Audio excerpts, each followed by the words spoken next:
Magandang araw sa inyong lahat at welcome sa aking channel. Usap-usapan ngayon ang pag-amin at kumpirmasyon ni Coco Martin at Julia Montes sa kanilang tunay na relasyon.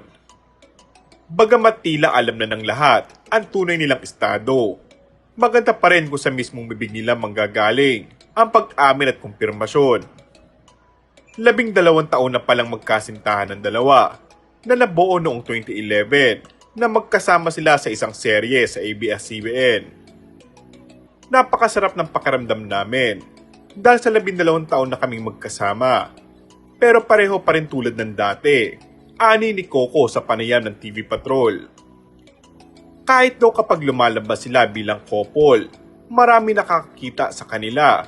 Subalit napapanatili naman nila ang pagiging pribado kung ano man ang real score sa pagitan nila. What you see is what you get, ang peg nila, nagdag pa ni Coco. Pero sa kabila ng pag-aming ito, ay hindi pa nila kinukumpirma ang kumakalat ng chika na may dalawa na silang anak ni Coco. Matatandaang hindi mamatay-matay ang chika na nanganak na noon si Julia, na ang ama ay si Coco. At nasundan pa ito na kasagsagan ng FPJs ang probinsyano, kaya raw kaunti na lamang ang exposure ni Julia bilang si Mara. At matapos nga ang kanilang pag-amin sa relasyon, hinihirita naman sila ngayon ng baby reveal.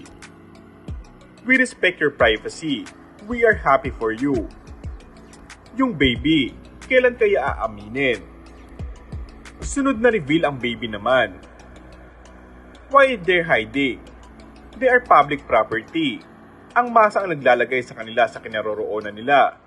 Natatakot ba sila na baka maapektuhan ang career nila? From some reliable sources, they have 2 kids already. After 12 years po ulit ang baby reveal.